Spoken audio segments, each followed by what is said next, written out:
Bienvenue sur le MOOC digital de l'école EPSA Ville de Paris. Nous sommes aujourd'hui avec et chez Vincent Cespedes. Ce cadre, on le connaît, on y reviendra, puisque tu fais beaucoup de live sur la philosophie. Tu es aussi essayiste, avec toujours un livre en préparation ou à publier. On va donc parler de philosophie et ce terme que tu m'as proposé de cybermodernité, ce que tu nous évoqueras. Et puis, je me suis dit qu'on allait commencer, puisque je me suis un petit peu documenté sur ton travail, ta pensée, sur une phrase qui revient souvent, quelque chose que, me semble-t-il, est très important pour toi. Je le fais en grec ancien, même si je n'en ai pas fait. Tu me l'as soufflé aussi. Gnotis automne, qu'est-ce que ça signifie? Et surtout, pourquoi, me semble-t-il, cette phrase est très importante pour toi? Cette phrase, oui, c'est connais-toi toi-même. C'est un des piliers de la philosophie. C'est ce qui était à l'oracle de Delphes et une phrase que Socrate aimait citer. Le connais-toi toi-même, c'est pas une introspection forcément psychologisante, c'est pas médite sur tes traumatismes passés, essaye d'aller mieux, de te curer toi-même. Non, c'est simplement comprends comment tu fonctionnes et fais de ton être, fais de ta pensée, fais de ta réflexion un sujet d'interrogation. Et donc c'est une des grandes phrases pour expliquer ce que doit être la philosophie. C'est une démarche de compréhension de soi et à travers soi, comment on comprend le monde. On ne peut pas simplement se contenter de comprendre le monde, il faut aussi comprendre comment on comprend. Alors, beaucoup d'ouvrages commencent avec, en termes de philosophie, la Grèce antique, et tu nous dis, toi, que c'est bien de ne pas oublier l'Égypte antique, notamment, je l'ai relevé dans une de tes conférences, parce que je crois que tu nous dis, on ne fait pas 3000 ans d'histoire stable sans philosophie, c'est pas possible, quoi.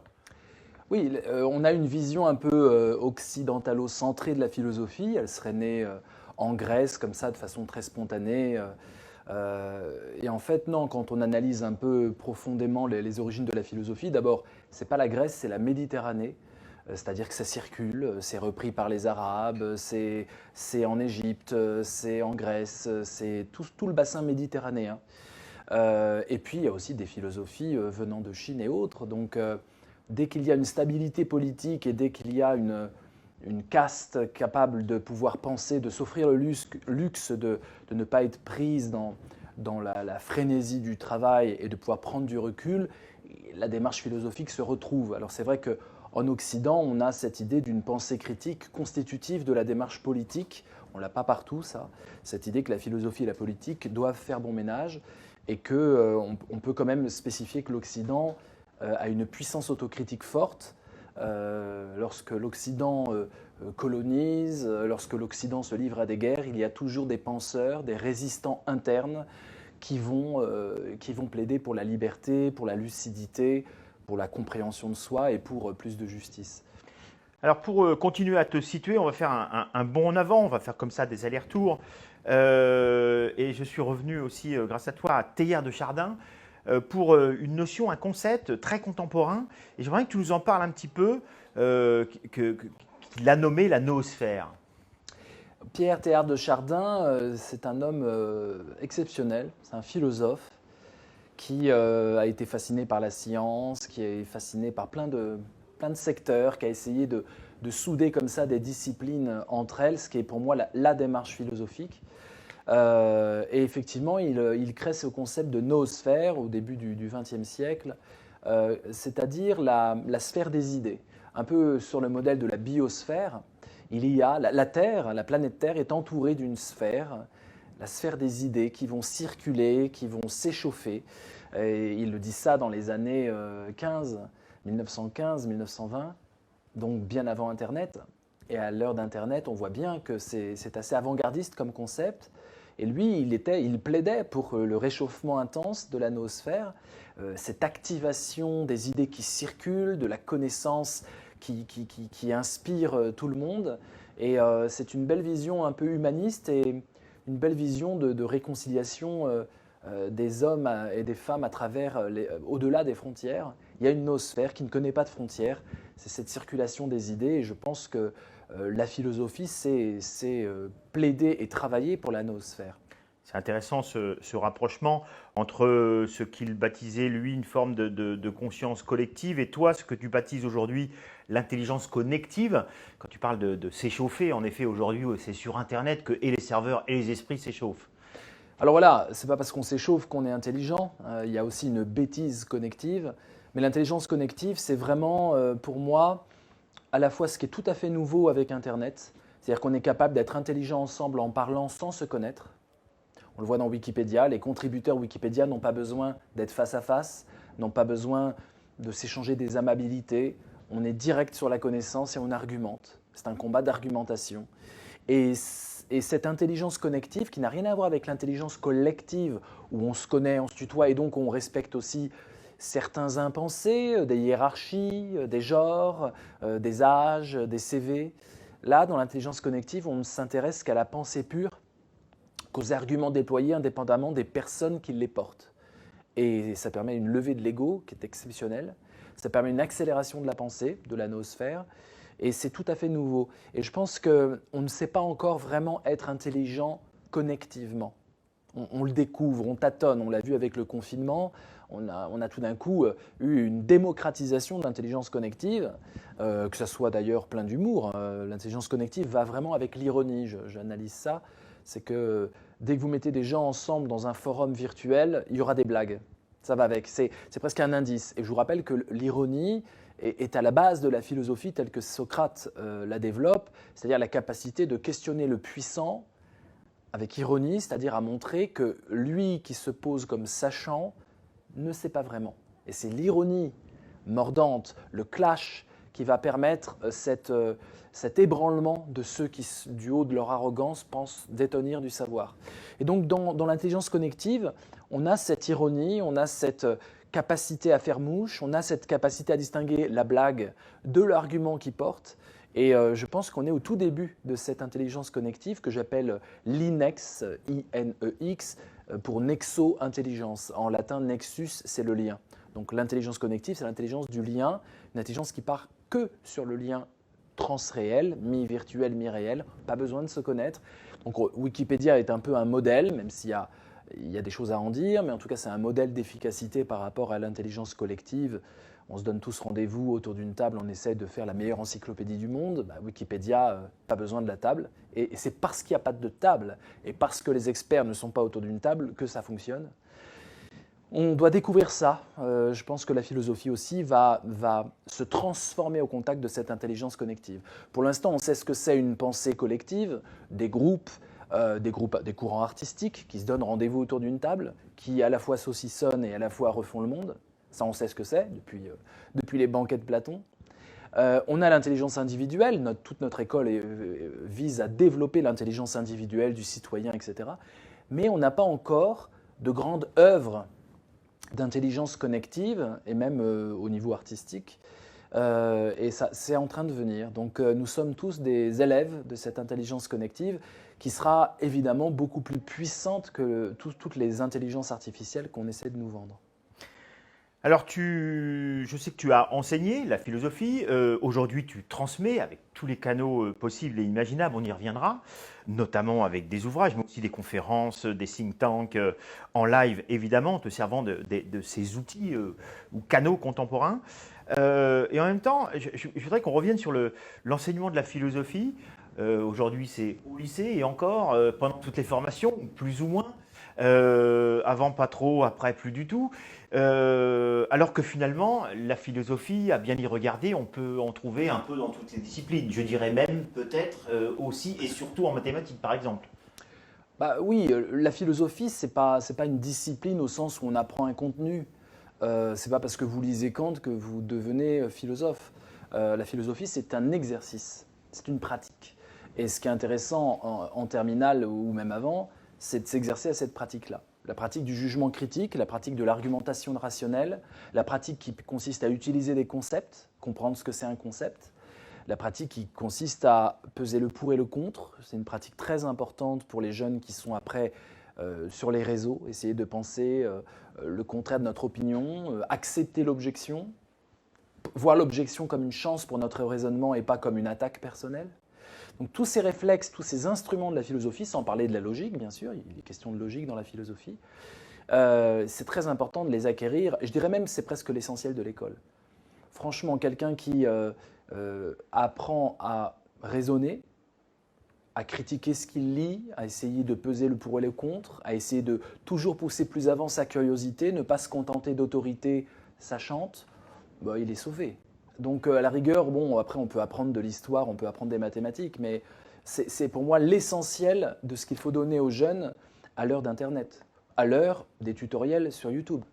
Je veux dire, si après on doit apprendre les mathématiques, bon, on apprend les mathématiques sur Internet sans aucun problème. On n'a pas besoin de cours en fait dans nos écoles. Je sais que ça paraît très provoquant, mais en fait, pour l'instant, on perd beaucoup de temps à apprendre du cosinus-sinus qui servent que à ceux qui vont faire des mathématiques après 18 ans, ce qui est quand même une minorité de la population. Alors on nous dit que ça nous forme le jugement critique. Il y a plein d'autres choses qui forment le jugement critique. Pourquoi choisir cosinus-sinus plutôt que des jeux, de la programmation, du code, de la philosophie, voilà. Donc tout ça, ça doit être un débat démocratique, ça doit être un débat citoyen.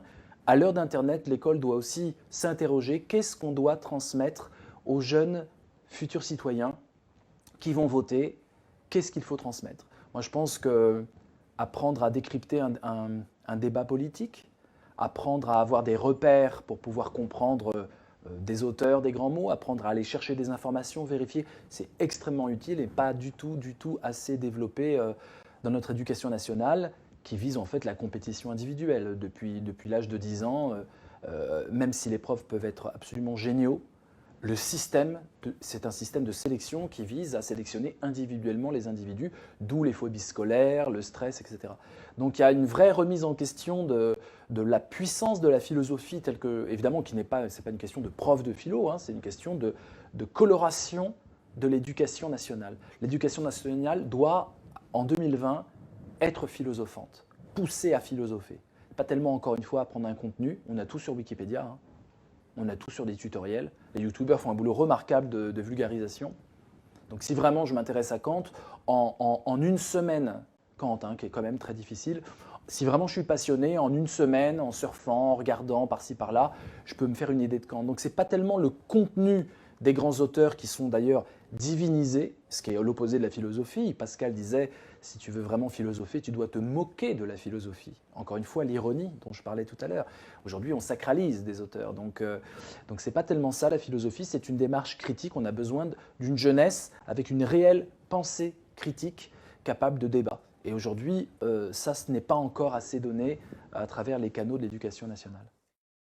La porosité entre les disciplines, c'est aussi en te lisant, en t'écoutant que je comprends cette extrême porosité entre la psychologie, dont tu nous dis finalement que Nietzsche, on pourrait aussi le considérer tel un psychologue, et la philosophie. Et à l'inverse, on pourrait aussi considérer qu'il y a une part philosophique chez Freud, chez Kant, chez Lacan évidemment, et quantité d'autres. Donc là, elle est vraiment flagrante, cette porosité. La philosophie, encore une fois, c'est une démarche d'investigation critique. Donc tous ceux qui sont à un certain niveau de développement de leur discipline font de la philosophie. Les grands chefs cuisiniers qui s'interrogent et qui essaient de penser leur propre art font de la philosophie. Les artistes qui s'interrogent sur le monde et la sensibilité et leur tout le monde fait de la philosophie. À un moment, c'est cette vision méta, cette vision où on se prend soi-même comme objet, d'où le Gnosis Eoton, et on essaie de se connaître soi-même, et on essaie d'arriver à des jugements qui puissent valoir pour les autres. C'est compliqué d'arriver à un jugement qui ne soit pas enfermé dans la subjectivité de celui qui l'énonce. C'est comme ça, c'est moi qui pense ça, puis voilà. Donc là, il n'y a rien à dire, il n'y a pas de débat, mais qui puisse valoir pour les autres. Ce que je pense de la justice, ce que je pense d'une cité idéale, ce que je pense des injustices, ce que je pense des combats à mener. Ça doit valoir pour les autres. À partir de ce moment-là, il y a de la philosophie. C'est-à-dire qu'il n'y a que par la raison et le jugement rationnel, et la science nous aide à ça. Il faut évidemment se connecter à la science. Un débat aujourd'hui qui serait déconnecté de la science se prive d'une immense usine à vérité momentanée, à vérité à décrypter. Mais voilà. Et pareil pour le journalisme. Le journalisme doit être un aliment essentiel de la philosophie. C'est ridicule d'opposer, parce qu'aujourd'hui, avec les fake news, la post-vérité, l'idée que l'opinion fait la loi, à un moment, un journalisme sérieux est garant d'une vérité un peu plus stable et un peu plus universelle que l'opinion de machin chose, polémiste sur les grands réseaux, qui va balancer ces fake news. Donc c'est très important de considérer que le but de la philosophie est d'arriver à un penser ensemble. On parle de vivre ensemble, mais le vivre ensemble est nécessairement indexé sur un penser ensemble. Penser des choses en commun, partager des valeurs en commun. Et ça, c'est toute la philosophie. Alors, tu envisages l'aspect ensemble jusqu'à l'idée que l'on se mélange. C'est le titre d'un de tes ouvrages, Mélangeons-nous, avec comme sous-titre Enquête sur l'alchimie humaine. C'est un très très beau titre et sous-titre. Et là, tu envisages Montaigne pour ses relations avec la Boétie. Et je trouve que c'est très beau. C'est une illustration de ce qu'est le mélange humain. On est cousus l'un à l'autre et on ne voit plus la couture. C'est-à-dire que quand l'autre disparaît, un peu de moi disparaît, mais un peu de l'autre demeure. Et mélangeons-nous, cette notion du mélange humain, c'est pour moi le sens même de la vie. C'est l'objectif de la vie. Et toute œuvre philosophique essaie de penser le bien, essaie de penser le bonheur, essaie de penser le sens de la vie. Voilà, c'est ma réponse au sens de la vie. Le but est de se mélanger. Les gens, à la fin de leur séjour, disent « j'ai rencontré des gens formidables, la vie en valait la peine ». Ils ne disent pas « j'ai eu une belle maison, la vie en valait la peine ». Ils ne disent pas « j'ai voyagé beaucoup, la vie en valait la peine ». Ils disent « j'ai rencontré des gens formidables ». C'est le sens de la vie que de pouvoir ouvrir son cœur et d'accueillir l'autre comme participant à ma construction identitaire. Ce n'est pas juste sympathiser et discuter avec l'autre, c'est dire « tu me composes ». Ceux que j'aime me font. Et arriver à ouvrir son cœur, c'est toute une démarche philosophique de connais-toi toi-même et de baisser la garde, d'accepter l'autre dans son altérité. Ce n'est pas un autre moi-même, c'est l'autre avec des dissensus possibles. Et la grande question, c'est comment je vais pouvoir, alors que l'autre reste autre, il n'est pas moi, me nourrir de l'autre et sentir que l'autre participe à ma vision du monde et à mon existence.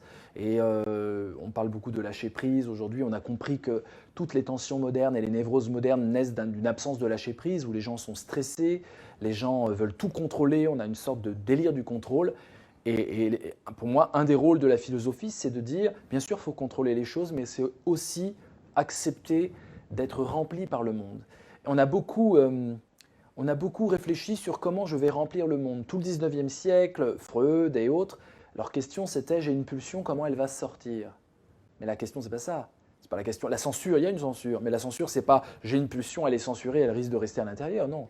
La vraie question, c'est comment le monde entre en moi. Et la censure, elle est plutôt pour freiner le monde extérieur, plutôt que pour freiner ma pulsion qui veut aller dans le monde. Le monde est plus grand que moi. Donc toute ma démarche, c'est d'essayer de comprendre comment nous passons notre temps à freiner le monde extérieur pour ne pas qu'il entre, à freiner les autres pour ne pas qu'il entre parce qu'on a un fantasme de performance. Le mot vient du monde entrepreneurial et la performance exige une sorte de contrôle et comment le contrôle peut se lever. C'est tout un apprentissage de la vie et je pense que ce n'est pas avant 30 ans qu'on y arrive. C'est intéressant parce que souvent, quand on parle de mélange d'un point de vue culturel, c'est-à-dire aller vers la culture de l'autre, espérant qu'il en soit de même pour l'autre. Mais là, dans ce que tu nous dis, ça va beaucoup plus loin. C'est vraiment sur une façon de regarder le monde plus que d'en faire quelque chose, quoi. C'est ce que l'on propose quand on travaille en philosophie et qu'on essaie de faire une œuvre originale, fruit du passé aussi, parce qu'évidemment, je ne pense pas ex nihilo, je pense avec des traditions, mais d'essayer d'aller plus loin que les traditions, c'est non seulement une vision du monde où les choses sont liées de façon originale, des pans entiers de savoir sont connectés, et puis répondre à cette grande question du sens. Pourquoi tout ceci plutôt que rien? Sens cosmologique, qu'est-ce qu'on fout là? Et puis moi, qu'est-ce que je dois faire? C'est une grande question de la philosophie. Que dois-je faire? Donc soit on suit un catéchisme plus ou moins religieux et puis on a des autorités au-dessus, des tutelles qui nous disent, qui nous orientent, soit le « que dois-je faire ?» je le tisse, cette réponse à cette question-là, je dois aussi l'argumenter, la tisser. Donc la philosophie, c'est aussi l'art d'accoucher du sens de sa propre vie. Pas de sa propre vie, du sens de sa propre vie. Nous devons être les auteurs du sens de notre vie. Et c'est un parcours donc presque scénaristique Si notre vie est un film, on doit pouvoir être le scénariste de ce film. Ne pas subir ce film comme si on était un acteur pris dans une sorte d'engrenage fictionnel. Oui, la vie peut être une fiction, mais je dois être l'auteur, un tant soit peu, de cette fiction-vie, de cette œuvre-vie. Et c'est ça la philosophie, c'est tu es le scénariste de ta vie. À un moment, tu as des choix à faire, et donc tu dois travailler pour être libre d'écrire ce que tu veux dans ce scénario-là, et ne pas subir un scénario de l'extérieur. Tu parles de films, et ce que j'aime bien aussi dans ton approche de la philosophie, c'est elle a un spectre très large et qu'on va en effet de Montaigne à Star Wars. Star Wars qui évidemment a toute une communauté autour et de gens qui évidemment réfléchissent. C'est aussi propre à la science-fiction que de nous faire réfléchir sur notre devenir ou notre fin. Et c'est intéressant parce que dans ce que tu disais, on sent qu'il y a une part aussi de choses qui se passent, qui sont difficilement qualifiables, presque dans l'invisible, comme l'énergie notamment dans Star Wars. Moi, j'adore la science-fiction. Je suis un enfant de Star Wars, vraiment. Ça a été un immense choc philosophique, Star Wars. Ce n'était pas tellement les créatures magiques qui m'enchantaient ou les extraterrestres. C'était une vision taoïste. Maintenant, j'ai fait beaucoup de kung-fu et j'ai eu des maîtres de cet art martial chinois où j'étais vraiment un expert. C'est-à-dire, je me suis vraiment consacré corps et âme à cet art martial. Et donc maintenant, je sais que c'est taoïste comme vision. Et ça m'a beaucoup inspiré. Mais tout d'un coup, mon logiciel de lecture de la vie s'est transformé avec Star Wars. C'est-à-dire que tout d'un coup, cette notion d'énergie que l'on ressent quand on est enfant, cette énergie qui nous sature, qui nous déborde, il y a peu de pédagogie qui nous disent, tu sais, tu as de l'énergie, il faut en faire quelque chose, il faut calmer cette énergie. Il n'y avait pas tellement de clés. Donc Star Wars m'a ouvert à un univers différent en me parlant de choses qui me parlaient vraiment en termes émotionnels. Après, la science-fiction, c'est toujours un levier pour moi parce que c'est le monde de l'imaginaire. Je suis aussi un enfant des jeux de rôle. J'ai joué à Donjons et Dragons avant que ça soit la mode. Je connaissais Tolkien, bien sûr, avant qu'il y ait le film. Et les jeux de rôle, c'est fondamental pour moi. D'ailleurs, la philosophie, pour moi, c'est un jeu de rôle, en fait. C'est un jeu de rôle. Le philosophe, c'est un maître du jeu. Et le lecteur est un joueur. D'ailleurs, dans tes différentes créations, il y a aussi un jeu, qui est un jeu de cartes, je crois, avec on peut dire un livre, plus qu'un mode d'emploi, me semble-t-il. Oui, il y a le jeu du Phénix. C'est un tarot, mais le jeu est partout. Dans chacun de mes livres, il y a une connivence avec le lecteur où je lui dis viens, on va jouer. Dans Magique étude du bonheur, un livre sur le bonheur, pour renouveler la question du bonheur qui est éculée, j'invente qu'un génie me visite et me dit Vincent, tu as gagné, tu as le droit à un vœu. Pas 3 parce que depuis Aladdin, ça fout la pagaille. Donc tu as droit à un seul vœu. Et je mets tout le livre pour essayer de répondre. C'est un jeu, c'est une expérience de pensée-jeu. Et dans le prochain livre qui sort en 2021, je suis carrément dans la science-fiction. C'est un dialogue platonicien, philosophique, de science-fiction, ou même de rétroprospective. C'est-à-dire que l'on pense notre époque actuelle depuis le futur. Donc ces jeux, ces expériences de pensée, c'est ce qui permet de prendre le lecteur et de le désarçonner par rapport à ses propres évidences, ses propres opinions, qui est une des clés de la philosophie. Ne pense plus comme tu pensais avant, essaye scénaristiquement d'adopter un autre point de vue, et puis après c'est une façon aussi d'explorer. Il n'y a de philosophie que quand on crée du nouveau. Si c'est pour répéter l'histoire de la philosophie, une grande tendance d'ailleurs de la philosophie universitaire aujourd'hui, c'est assez stérile. Et c'est en 2013 que tu as publié un livre qui s'appelle L'ambition ou l'épopée de soi.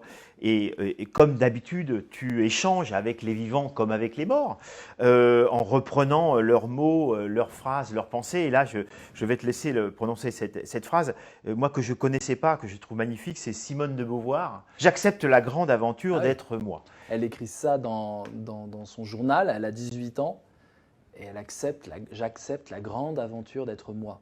Elle a 18 ans. Elle a 18 ans. Ah oui. Tout s'ouvre. Et Simone de Beauvoir comment dire, a été trop connectée à Sartre pour qu'on puisse la voir en philosophe. C'est une immense philosophe pour moi. Accepter la grande aventure d'être soi. Le sous-titre de mon livre sur l'ambition, c'est l'épopée de soi. Voilà. Donc je parlais de scénario tout à l'heure. On écrit le scénario de sa vie. Et ben autant que ça soit un film intéressant. L'ambition, c'est essayer de faire sa vie un film absolument passionnant, ce qui n'empêche pas du négatif, au sens philosophique du terme, de la peine, de la mort, de la douleur. De toute façon, on sait bien que c'est notre lot, puisque l'être humain est dans la finitude et donc nous allons dire au revoir à des amis très chers, donc la souffrance sera au rendez-vous. Mais ça n'empêche pas d'essayer de faire de sa vie une grande aventure. Et ça demande un courage, ça demande une liberté, ça demande une intégrité, ça demande aussi une capacité à se réinventer. Et c'est ce que j'essaie de transmettre à travers mes livres. Et pour évoquer les racines, on va dire, les possibles sources de l'ambition, tu envisages ce que tu nommes la transmission de l'hélas. Alors, qu'est-ce que tu entends par cette transmission de l'hélas? L'hélas de qui? Alors, c'est une découverte que j'ai faite dans ce livre. Je tiens à préciser qu'il y a très peu de livres sur le thème de l'ambition avant mon livre. À la fois, j'en suis très fier et très content. J'ai défriché une notion qui aurait dû être, à mon avis, absolument centrale dans la philosophie, parce que la philosophie est ambitieuse par essence, cherchant la vérité. On ne peut pas faire plus fort comme ambition. Et comme tous les ambitieux, la philosophie est aveugle. L'ambitieux ne sait pas pourquoi il est ambitieux. Quand on lit les mémoires des ambitieux, les correspondances des ambitieux, ils ne savent pas. Ils ont des hypothèses mystiques expliquant leur propre feu sacré. La philosophie, c'est pareil. Elle ne sait pas pourquoi elle est ambitieuse et elle ne s'est jamais penchée sur cette notion alors qu'elle s'est penchée sur toutes les autres notions. Il y a une dizaine de livres sur n'importe quelle notion, que ce soit les chevaux, que ce soit la passion, que ce soit maintenant le football. Il y a des livres de philosophie partout, sauf sur la notion d'ambition. Et donc, en se penchant là-dessus, j'ai découvert, en croisant des portraits d'ambition, en essayant de trouver des invariants dans plusieurs biographies d'indéniables ambitieux dans tous les domaines et de toute époque, j'ai compris qu'en fait, on n'est pas ambitieux parce qu'on a souffert quand on est petit, qui est la seule explication sur le marché des idées. Il a forcément souffert quand il était petit. Bien non, il faut être en contact avec un modèle, un tuteur qui a souffert. C'est la souffrance d'un tuteur, c'est la souffrance d'un parent. Et c'est une souffrance qui peut être très expressive, mais aussi très infime. Une mère maniaco-dépressive, un père qui fait la gueule tout le temps. C'est ça, une souffrance d'un parent. Et c'est la souffrance d'un parent qui me fait comprendre que le présent actuel n'est pas suffisant, que ça aurait pu être mieux, hélas. Et l'hélas, c'est ça. L'hélas, c'est que tout d'un coup, un enfant va se décoller du présent comme son meilleur ami. Le présent n'est pas mon meilleur ami, ce qui est normalement le logiciel pour tous les enfants. Le présent est toujours, même quand on est dans des familles et que c'est compliqué, le présent reste toujours l'horizon indépassable. Et tout d'un coup, grâce à un hélas, grâce à l'idée que mon modèle se démodélise en me disant « tu sais, il y a quelque chose qui est foiré chez moi », et bien tout d'un coup, je vais me dire « moi, je ne dois avoir la promesse contenue dans l'hélas ». Car tout hélas a une promesse qui est déçue, sinon on ne dit pas hélas. Hélas, j'aurais pu, hélas, j'aurais dû. Et bien l'enfant, lui, va regarder le j'aurais pu, le j'aurais dû. Il a toute la vie devant lui pour réaliser, lui, que la vie est magnifique. Et donc c'est une souffrance héritée. L'ambition est une résilience, non pas personnelle, mais une résilience par procuration. Alors autant l'hélas peut être quasi silencieux, à la limite du perceptible. Ouais. L'ambition, elle se voit, elle est beaucoup plus expressive, et, tu utilises le terme aussi démonstrative. Oui, j'analyse les trois formes d'ambition en fonction d'un rapport à ce que l'on veut dans nos rêves. Il y a ceux qui veulent être les rois du monde, donc ils veulent démontrer leur puissance. C'est le pire pour une ambition. C'est une ambition extrêmement violente, déloyale, où on écrase l'autre, l'ambition démonstrative. Et puis il y a une ambition expressive.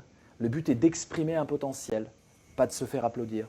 Et c'est cette ambition-là que j'ai envie de sauver, une ambition noble qui considère l'autre comme une chance et pas comme un rival.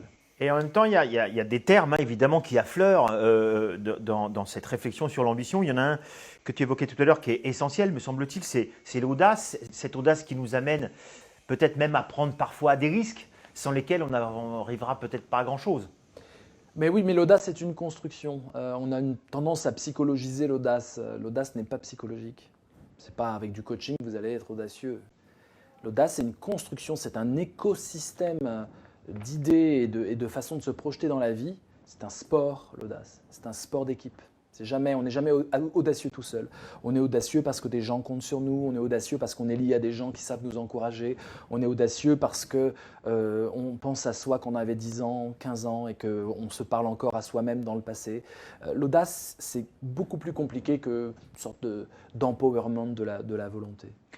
Et on le comprend dans les mots qui sont dans le nuage de mots autour de l'ambition. Il y a évidemment la passion que tu veux réhabiliter.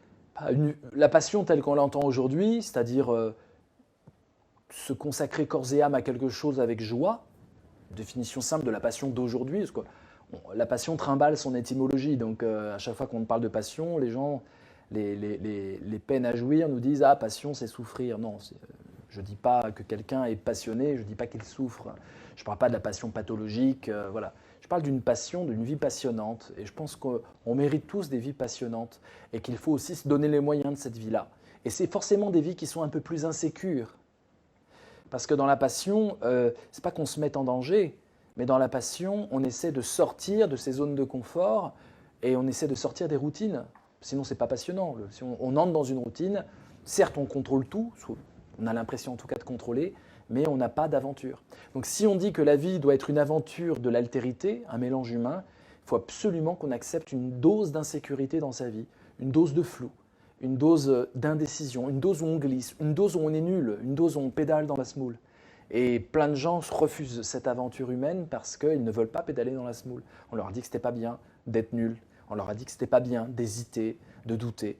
Et la philosophie, c'est cette démarche qui dit ton intégrité, ta dignité, le fait que tu puisses te tenir droit, ça ne veut pas dire que tu contrôles tout. Ça veut dire que tu as des valeurs, que tu respectes dans des démarches audacieuses qui te poussent au-delà de ce que tu sais déjà faire. Alors l'audace, ça peut être aussi parfois la part d'inconscience qui nous fait mener un projet quand bien même on s'écroule. Ce qui sous-entend que finalement tous ces mots, audace, passion, bonheur, sont finalement assez proches aussi de notre notion, c'est l'optimisme. On ne peut rien faire sans optimisme. L'optimisme, on en fait des tonnes aujourd'hui, c'est juste une conséquence de la passion. Trouvez-moi un seul passionné qui soit pessimiste, ça n'existe pas. Oui, je me posais la question en même temps. Être passionné, prendre du plaisir, comme je définis le mot, hein, prendre un plaisir infini dans une tâche un peu audacieuse qui nous pousse au-delà de nos capacités, curiosité, soif, c'est forcément on est optimiste parce qu'on est capable d'inventer le meilleur scénario possible. C'est ça l'optimisme, c'est une capacité scénaristique. C'est pas du tout un truc de… Encore une fois, tout mon combat vise à essayer de dépsychologiser l'être humain dans le sens des canevas psychologiques où tout dépendrait de la volonté et de l'auto-persuasion. L'être humain est politique jusque dans sa psychologie. Et c'est dans des connexions humaines qu'on peut retrouver de l'audace. Et l'optimisme, c'est aussi une question scénaristique. Qu'est-ce que je veux pour ma propre vie? Comment j'écris mon propre livre, le livre de ma vie? Et donc, c'est aussi des capacités artistiques. Alors, c'est l'artiste Ben qui a fait connaître cette phrase dont j'imagine qu'elle est bien antérieure, mais que tu soulignes, le bonheur, c'est maintenant. Mais ce qui m'intéresse dans cette phrase, c'est aussi le fait, quand tu le développes, de nous dire que le bonheur n'est pas une conséquence ni une quête, mais ce n'est pas une arrivée, c'est un départ. Et ça, je trouve ça très fort. C'est tout le travail que j'ai fait sur cette notion avant qu'on critique la dictature du bonheur. En 2010, dans Magique étude du bonheur, je critique le bonheurisme, terme que j'invente pour critiquer cette injonction au bonheur totalitaire. Et le bonheurisme, ça consiste à voler le bonheur aux gens et à le revendre avec des bidules. Et toute la publicité fonctionne là-dessus et toute notre société fonctionne là-dessus. Tu n'es pas heureux, tu crois que tu es heureux mais tu ne l'es pas. Tu es nul, tu es un bon à rien, tu es en dessous de toi-même. Et tu dois acheter bidule, alors ça peut être du jus d'orange ou des formations, tu dois acheter quelque chose pour pouvoir être pleinement toi-même. Et le bonheur devient la carotte absolue et nous sommes des petits lapins ou des ânes devant cette carotte que l'on porte soi-même. Et le bonheur, c'est le point de départ, il suffit de voir les enfants. Le bonheur, c'est une quantité d'énergie à notre disposition. La grande question du bonheur, c'est pas comment je deviens heureux, je le suis déjà. Je peux l'oublier, mais je le suis déjà. La grande question du bonheur, c'est j'en fais quoi de cette énergie? J'en fais quoi de mon bonheur? Je l'investis dans où? Et là, l'ambition est une réponse. Tu as la pêche, donc tu es heureux. Tu as la pêche, tu es heureux. Donc si tu as la pêche, t'en fais quoi de ta pêche? Dans quoi tu la mets? Et là, tu viens de détruire tous les discours publicitaires qui visent justement à nous vendre en général ce dont on pourrait se passer. Alors un autre ouvrage, je vais évidemment pas les citer tous, parce qu'il y en a beaucoup, c'est Oser la jeunesse, beau titre, et où à chaque fois c'est l'occasion de réfléchir sur une thématique, sur une idée, d'en trouver de nouvelles et de les transmettre. Je trouve qu'il y a une idée forte, c'est sur ce qui me semble assez contemporain, le refus de la jeunesse d'aujourd'hui de la manipulation. Alors peut-être, je ne sais pas pourquoi, des fake news,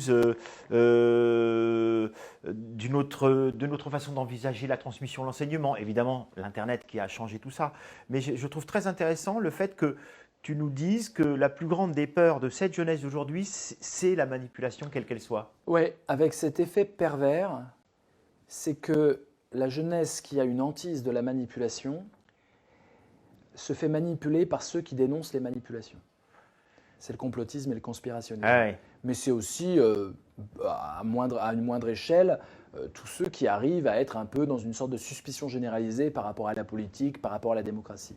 Celui qui dit on vous manipule peut être un manipulateur. Ah c'est oui. ça qu'il faut apprendre à la jeunesse, c'est qu'il ne suffit pas de dénoncer une manipulation pour dire je suis exempt moi-même de toute manipulation à ton endroit. Et donc voilà, mais c'est vrai qu'il y a une sorte d'allergie et c'est intéressant.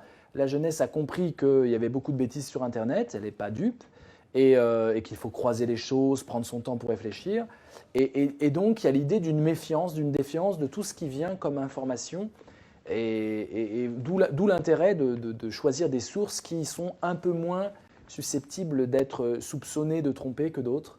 Et voilà, il faut pondérer un peu son adhésion, et c'est tout un apprentissage que la philosophie permet d'ailleurs.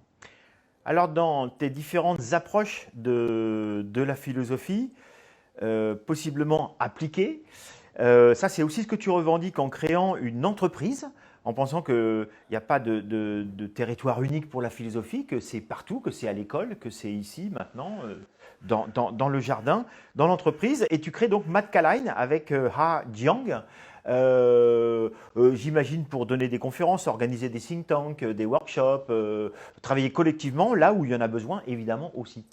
Oui, alors ce côté conférence, ça fait partie de mon métier Oui. à tous les niveaux. La philosophie a deux supports traditionnels, le langage oral, conférences, débats télé, aujourd'hui c'est ça, hein, c'est les débats, les conférences internet, et puis l'écrit. Mais si j'ai créé Mattcaline, c'est surtout parce que j'avais envie d'avoir un joujou pour essayer de philosopher autrement. Donc il fallait une structure pour ça. Et voilà, et on essaye, on teste des choses. On fait des expériences de formation alternative, d'applications smartphone, de musique aussi, parce que je suis compositeur. Donc voilà, on peut déployer tout un univers transmédia à travers la philosophie. Et voilà, alors ça ne rapporte pas 1 euro, je finance ça avec des conférences bien payées ailleurs, mais moi ça me permet de faire joujou et j'ai trouvé dans Ha, mon amie vietnamienne, j'ai trouvé quelqu'un qui comprend ça et qui développe ça. Elle habite au Vietnam, on est quand même une aventure assez singulière, elle est vraiment à Hanoï, je suis en France et l'exemple vietnamien est intéressant parce que là il n'y a pas de cours de philosophie, il y a très peu de psychologie là-bas. Et donc, on essaie de voir dans des démocraties un peu compliquées comment la philosophie peut être opérante. Donc voilà, c'est des tests, ça fait partie de mes lives, ça fait partie de tout ça. Les lives, j'en ai fait depuis 2016. Je suis le premier à avoir fait des lives philosophiques. Je suis le premier à avoir fait des jeux de rôle philosophiques, Prima Joke en 2016, quand ce n'était pas du tout démocratisé, l'idée de vidéo live. Je suis très, très, très content de ça. Très, très fier de ça.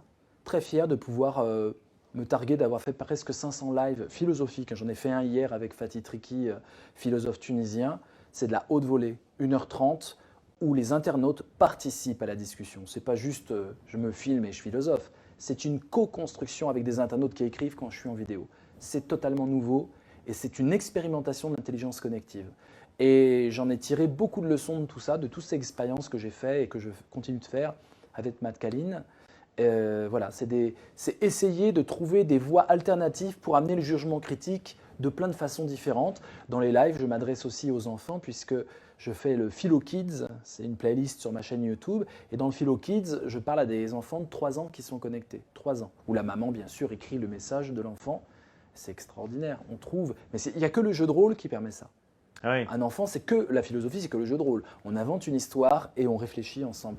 Donc voilà, je veux essayer de trouver des voies avant-gardistes pour amener la philosophie dans des zones de résistance et notamment faire en sorte que le smartphone ou l'écran ne soient pas des freins à la pensée critique, mais au contraire des courroies de transmission. Je voulais qu'on revienne sur le contrôle par le flou. Parce que tu t'es beaucoup intéressé à la question aussi du management. C'est quoi? Le management, c'est des relations humaines. Et là, on arrive justement à ce lien qu'il y a entre philosophie et psychologie. Et moi, c'est quelque chose qui m'a beaucoup parlé parce que je pense que toutes et tous, on a tous vu quelque part des gens dans les chaînes de nos hiérarchies qui contrôlés par le flou et souvent d'ailleurs, ça dénote d'une relative absence de vision. Alors, d'abord, pour moi, le management, c'est une question de philosophie telle que je l'entends. Donc, je sais que ça peut choquer. Les gens s'imaginent que l'entreprise, c'est forcément quelque chose qui va dégrader la pensée. Il y a énormément de pensée dans l'entreprise. Parce qu'on cherche l'efficacité. On cherche l'humain. Parce que si on brise l'humain, on a compris que ça ne marchait pas, l'efficacité. Bon. Donc, ce n'est pas du tout cynique.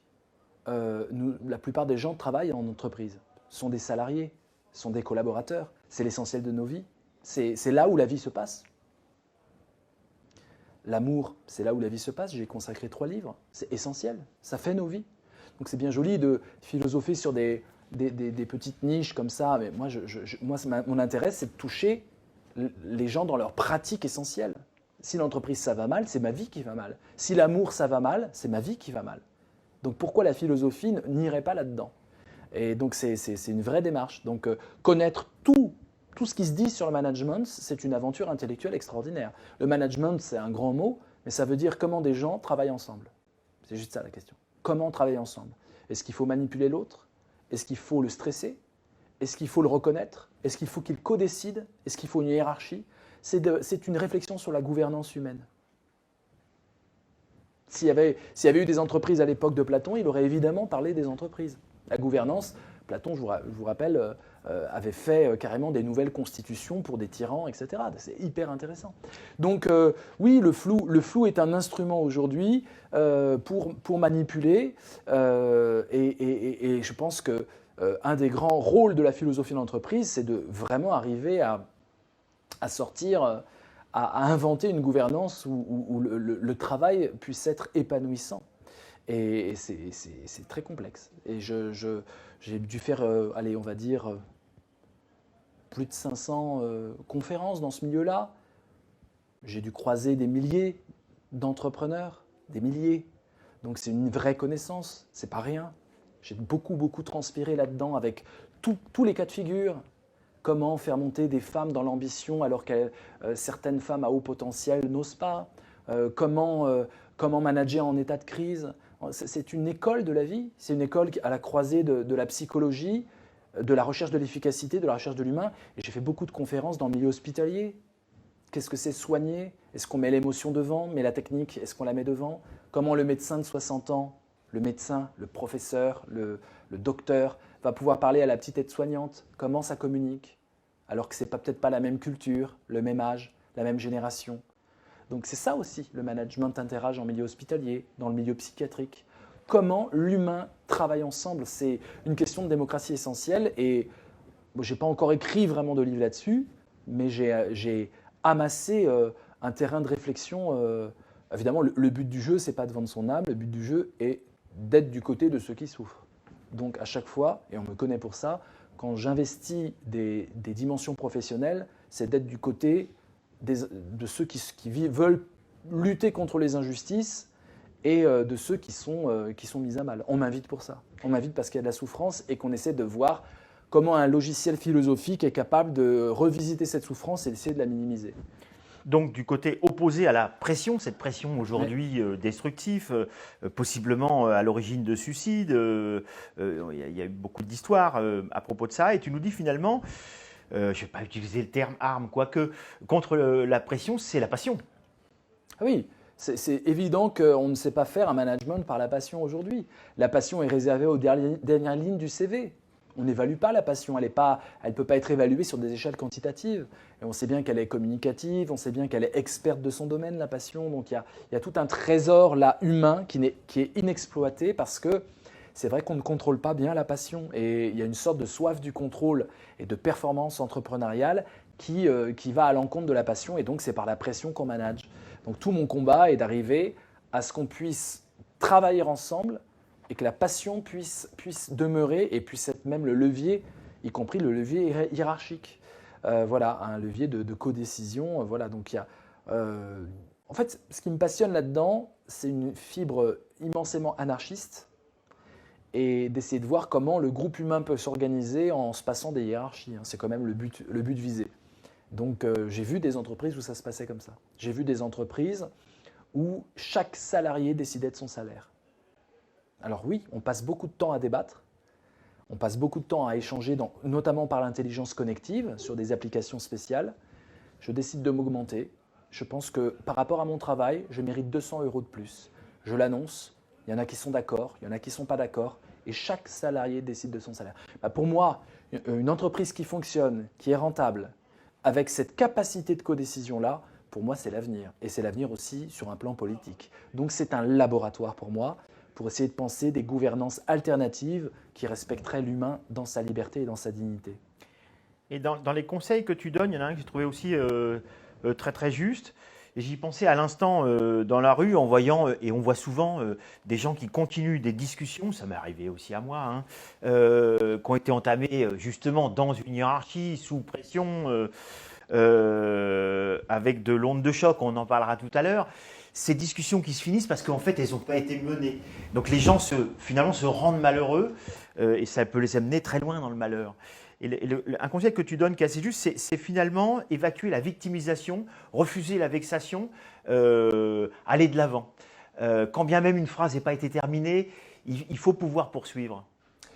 Bah oui, parce que dès qu'on est dans une logique de l'ego, voilà, où le but est comment dire, d'avoir raison sur l'autre, ça empêche l'honnêteté intellectuelle. La philosophie, c'est quoi? La philosophie, c'est l'honnêteté et la curiosité, d'abord. L'honnêteté, j'essaie de viser le vrai et de dire le vrai, et en me remettant en question. Et la curiosité pour avancer, ce n'est pas une vérité redondante, c'est j'ai soif d'en apprendre, j'ai soif de faire que mes apprentissages me fassent encore plus apprendre. Et donc c'est cette curiosité qui me pousse, cet étonnement, disait Aristote ou Platon, qui est le moteur de l'activité philosophique.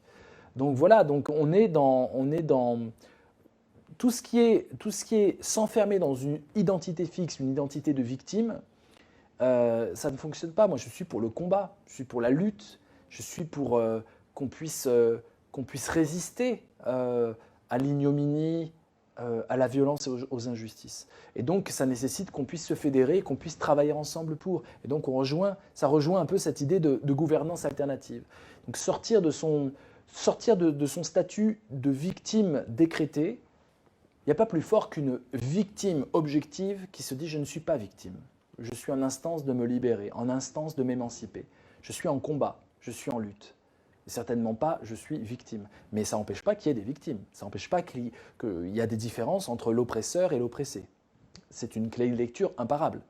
Simplement, celui qui subit l'oppression ne doit pas se contenter de la subir. Il doit faire quelque chose. Et la philosophie doit pouvoir avoir un rôle émancipateur. Ce qui manque aux grands mouvements sociaux, c'est un idéal d'émancipation collective. On n'a plus d'idéal d'émancipation. On a des petites luttes intersectionnelles, on a saucissonné toutes les luttes et chacun plaide pour sa paroisse. Et on n'a pas un idéal d'émancipation. Et le rôle de la philosophie, c'est de proposer ce genre d'idéal. Alors on peut le faire dans sa tour d'ivoire et on dit voilà ce qui est idéal pour vous, bas peuple, et on peut le faire en connexion avec le peuple. Ce que j'essaie de faire, c'est d'être tout le temps en dialogue et en connexion, que ce soit dans l'entreprise ou dans mes lives. Dans mes lives, j'essaie vraiment de me connecter aux problèmes des gens. Il y a un vrai échange, il y a une vraie communauté transréelle, une communauté connective.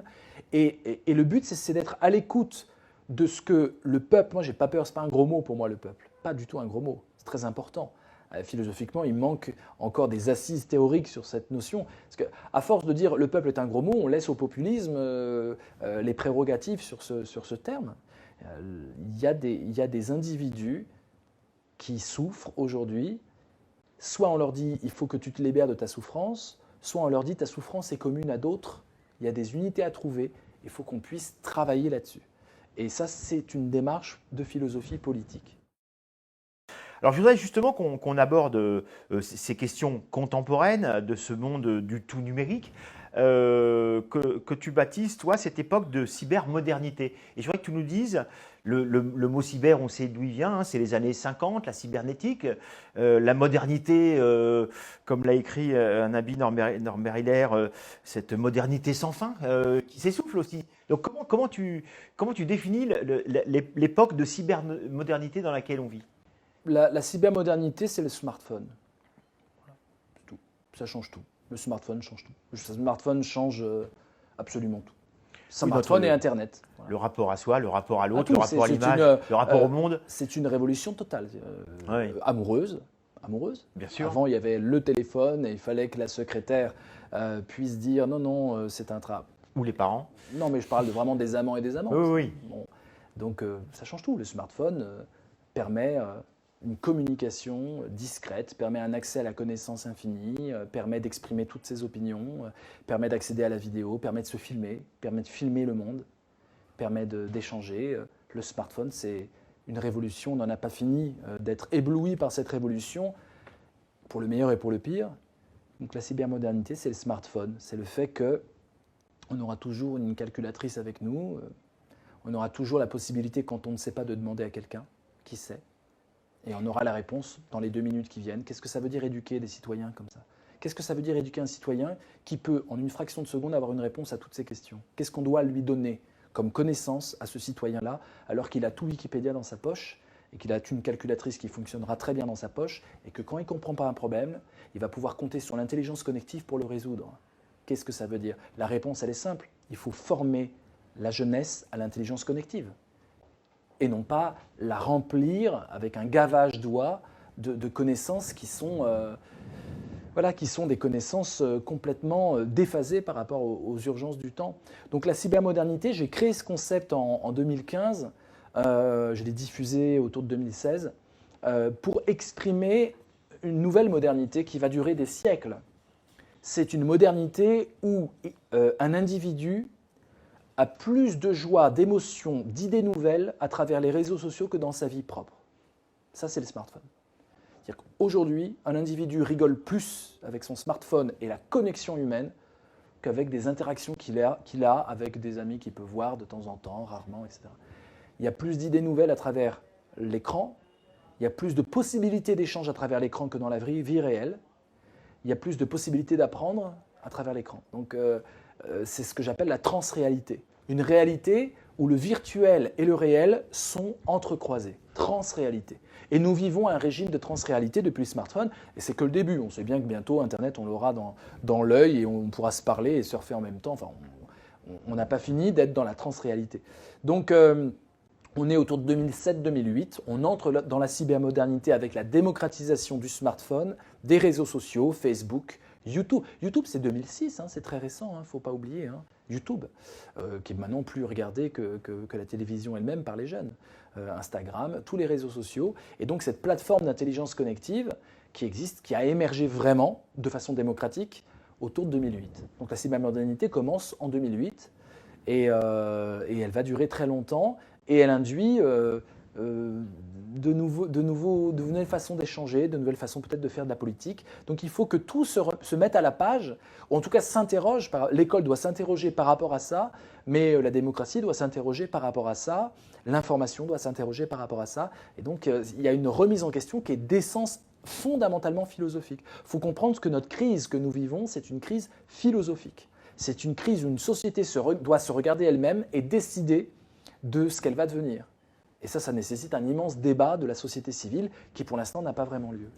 Est-ce que ce n'est pas aussi une crise de la complexité? Je t'ai entendu en parler de cette complexité en nous disant c'est fini, de toute façon, le monde ne sera pas plus simple demain, il faut oublier.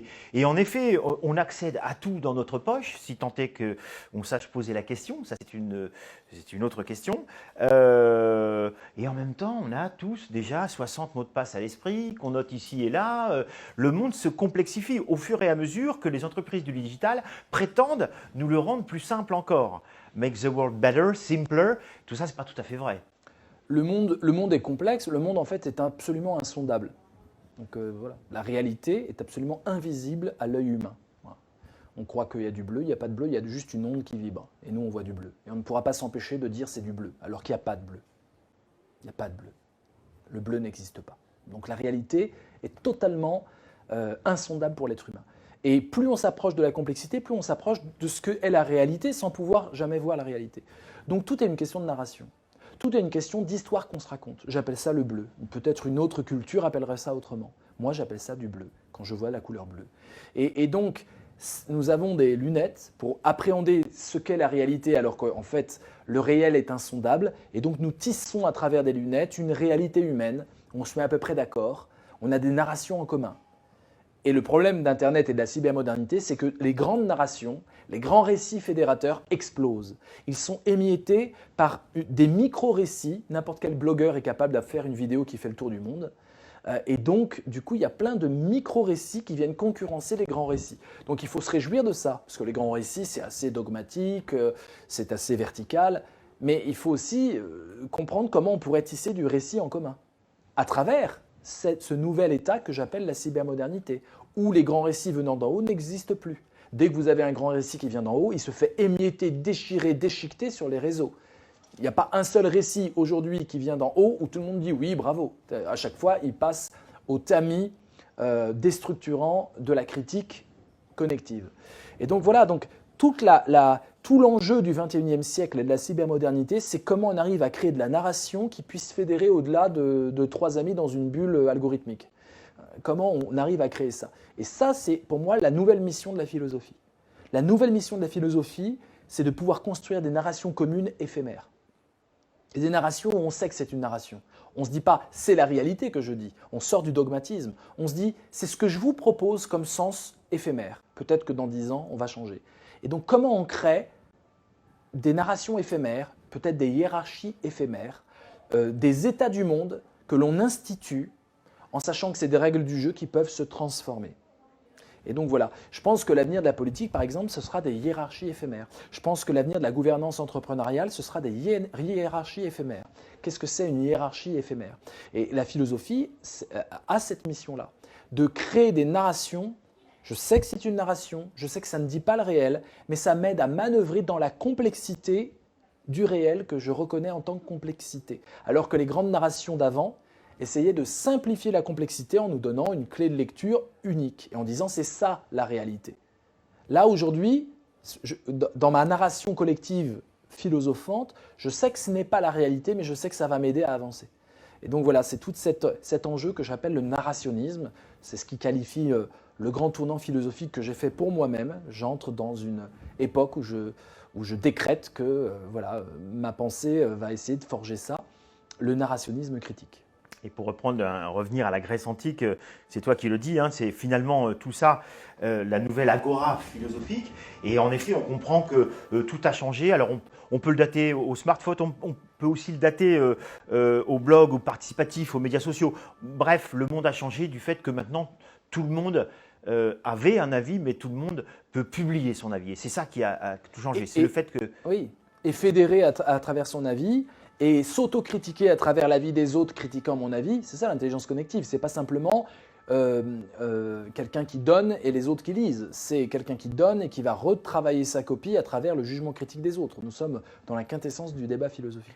Avec sa part de haine sur les médias sociaux, on a tous été victimes. Et donc tu nous dis quel est l'équivalent à une drogue, une forme de jouissance. Quand on n'a pas de réponse au sens de la vie, on sait très bien qu'il y a une réponse très simple, c'est tout ce qui est fanatique, tout ce qui est opinion arbitraire, et que ça fait jouir. Le but de la vie, c'est de jouir aussi. Il y en a qui jouissent en haïssant.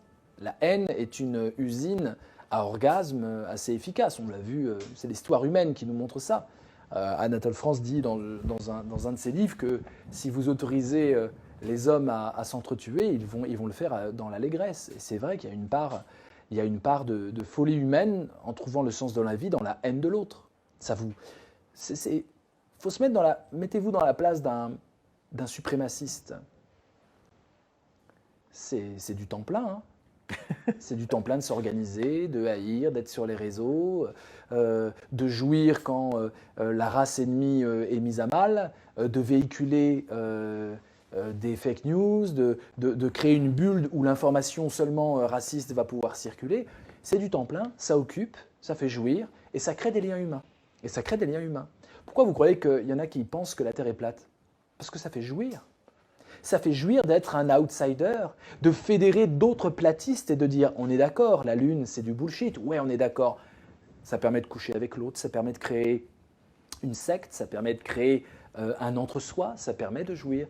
Et donc plutôt que d'aller vers ces tendances où le but du jeu est la jouissance et l'émotion et non pas la vérité, la philosophie doit nous rappeler qu'il faut viser un jugement proche du vrai et non pas proche de la jouissance. Mais c'est vrai que je pense qu'aujourd'hui, il y a une forme de racisme et de haine qui comble le vide du sens de la vie, qui donne à des individus des raisons d'espérer pouvoir jouir et se délecter. Et certains polémistes absolument racistes, plusieurs fois condamnés, qui sont là à la télé et qui font de l'audience, c'est exactement ce phénomène-là. Ça fait jouir. Donc à un moment, il faut s'interroger sur d'où vient ma jouissance et est-ce que ma jouissance peut être colorée de quelque chose qui agrandit l'être humain à travers ma personne, plutôt que d'essayer de créer des inimitiés qui vont finalement me faire commettre le pire en riant. Dans les grands sujets qui sont liés aux technologies, au demain et aux peurs, il y a la blockchain dont on entend un peu parler, on ne voit pas bien, le bitcoin, on voit un peu plus. Et j'aime bien, tu as une expression que je trouve assez intéressante, tu qualifies cette blockchain ou tu la relis à une forme de souhait d'un libéralisme libertarien. Qu'est-ce que tu veux dire par libéralisme libertarien ? C'est l'idée très simplement que l'individu doit pouvoir s'affranchir de toute institution. Voilà, de toute institution. Et donc la banque, l'État, toutes ces choses-là, dans une vision de compétition individualiste. On est tous les uns ennemis des autres et qu'il faut absolument assumer ce fait de compétition généralisée. Alors évidemment, ce n'est pas ma vision des choses. Et donc, la blockchain, tous ces rêves comme ça d'idée de s'affranchir et d'être finalement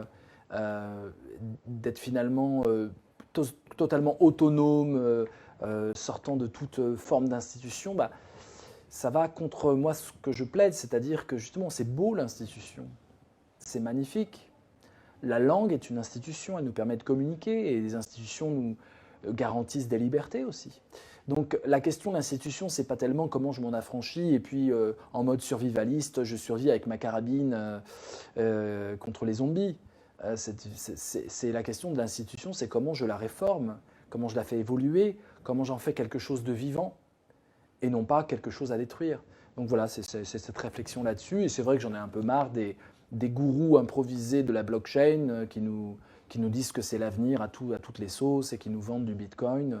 Bon, ça me fait doucement rigoler. Je les observe sur Internet et il y a quelque chose de sectaire parce qu'il y a quelque chose de dogmatique qui n'est pas interrogé. Tout ce qu'on nous présente comme étant la solution absolue, et puis c'est ça, sinon vous allez être complètement has-been et passer à côté de la grande révolution. Je ne peux pas m'empêcher d'y voir une manipulation à grande teneur commerciale. D'autant que très énergivore, c'est aussi totalement anti-écologique, ce qui en fait peu de qualité. Et puis une dernière chose à laquelle je viens de penser, quand tu parlais de souffrance tout à l'heure,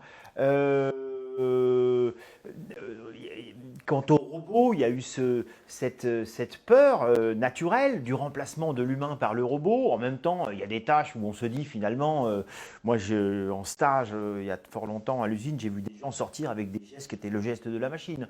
Donc je me dis que ceux-là, peut-être les remplacer par des robots, c'est pas forcément une mauvaise idée.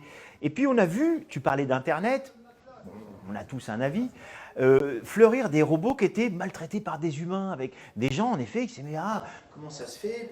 Comment peut-on maltraiter ce robot de chez Boston Dynamics pour tester sa fiabilité, donner des coups de pied dedans?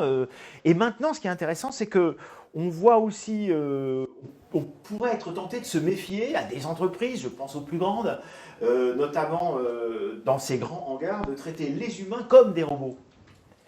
Oui. Il y a un renversement de situation qui s'est oui. fait au fil du temps. Le robot ne me fait pas tellement rêver. Et effectivement, l'homme peut se robotiser. C'est ça qui m'intéresse dans le robot, c'est si vous voulez vraiment contrôler un être humain, il faut absolument qu'il se robotise. Et j'ai travaillé sur essayer de mettre à jour les conditions d'une robotisation de l'être humain. Ce qu'on peut appeler une aliénation, ou une déshumanisation, une chosification, une réification, peu importe le terme. Et c'est vrai qu'il y a une grande tendance à ça. Et dans tout ce qui est disciplinaire, il y a un fantasme de robotiser l'être humain. Et on se robotise beaucoup plus vite que ce que l'on croit. Et ce qui est intéressant, c'est que ce n'est pas toujours pour des tâches résolument manuelles ou répétitives. Ça peut être aussi des choses beaucoup plus... on peut être très robotisé devant un ordinateur d'ailleurs. Oui, on peut être robotisé dans son rapport à son enfant, dans l'éducation. On peut être robotisé en amour. Il y en a qui s'aiment robotiquement. Il y en a qui s'aiment mais qui doivent faire mourir en eux une certaine sensibilité, une gourmandise de l'ailleurs, une gourmandise de la nouveauté, parce qu'ils entrent dans le moule du couple, de l'encouplement, ce que j'appelle l'encouplement, c'est le couple obligatoire. Et il y a toujours une limite à la robotisation, c'est l'être humain derrière tout ça qui veut asseoir sa liberté. Moi, ce qui m'intéresse, c'est aussi l'intelligence artificielle, parce que plus que le robot, bon, c'est la base. C'est-à-dire que est-ce qu'on est capable de simuler une pensée intelligente? Dans mon prochain livre, Le monde est flou, qui est sous-titré L'avenir des intelligences, j'essaye de voir comment une intelligence artificielle pourrait devenir philosophe. C'est-à-dire capable d'une pensée critique, capable d'avoir digéré tout le savoir humain et de nous proposer des pistes nouvelles, des idées nouvelles, être créatrice d'idées nouvelles. Et donc c'était un grand dialogue, mais au bout du compte, on voit bien que ce que la machine ne va pas pouvoir reproduire et ce que l'intelligence artificielle ne va pas pouvoir reproduire, c'est notre propre faiblesse. Elle va pouvoir l'imiter, c'est notre propre tendresse. Le robot ne pourra jamais être tendre. Il pourra faire semblant. Je ne sais pas si vous avez essayé d'être massé par un siège automatique masseur, mais ça ne vaut pas un vrai massage fait par une masseuse ou un masseur. Masser. Qu'est-ce que c'est masser? C'est mécanique. On pourrait très bien inventer des robots qui massent. On a tous besoin de massage. Donc il y a vraiment, je pense qu'il y a une offre. Mais à un moment, le massage, il y a un tremblé de la vie, il y a une émotion derrière, il y a une capacité humaine derrière. Et c'est extrêmement dur de le mettre en algorithme. C'est la question de la liberté. Ce qui va être. Est-ce que notre liberté est automatique? Est-ce qu'un modèle de notre liberté peut être formalisé par la machine? Est-ce qu'on peut mettre notre liberté en équation? La machine n'est que déterminisme. Elle est programme, elle est algorithme. Est-ce qu'on peut coder notre liberté? C'est une vraie question philosophique. J'y consacre mon prochain livre, Le monde est flou. Qu'est-ce que c'est cette liberté humaine? Si elle n'est pas déterministe, si elle n'est pas programme, si elle n'est pas algorithme, qu'est-ce que c'est? Est-ce qu'une intelligence artificielle du futur sera capable d'être libre comme nous sommes libres? Qu'est-ce que ça signifie? C'est des questions passionnantes. Je ne dis pas que je vais trancher là-dessus, mais ce que je sais, c'est que notre liberté, ce qui va être très dur à modéliser, à robotiser, c'est ce tremblé de vie que l'on trouve à travers une caresse, à travers la tendresse. Voilà. Est-ce qu'un robot peut masser? Il y a des robots masseurs, c'est une catastrophe. Qu'est-ce que c'est masser l'autre? Qu'est-ce que c'est toucher l'autre? Qu'est-ce que c'est? Vous savez, il y en a qui peuvent vous toucher et ce n'est pas humain. Vous avez peut-être déjà eu ça. Des massages, mais vous savez que la personne ne met pas son âme. Ça se sent tout de suite, c'est automatique. Et puis, il y a des massages où on vous touche l'épaule et tout d'un coup, vous sentez une humanité vous traverser. Ce n'est pas une question de chaleur. Le robot pourra très bien avoir un petit corps à 37 degrés. C'est une question d'attention à l'autre. Et c'est tout simple. Et l'humanité, elle est là. Elle est dans ce geste tendre, adressé à l'autre, qui parle à l'autre. Aller algorithmiser tout ça, ça va être très très dur.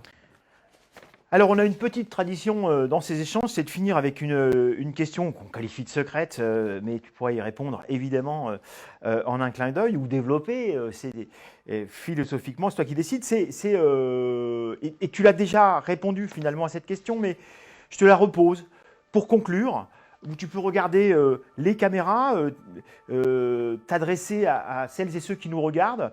On ne fait pas trop de stats, on voit à peu près qui nous regardent, mais on n'a pas envie de rentrer dans le détail. On sait à peu près, on va dire, du niveau du genre et de l'âge, mais peu importe. Il y a des gens sans doute qui veulent s'intéresser à toi, à la philosophie, faire un travail sur soi, dans l'entreprise ou ailleurs.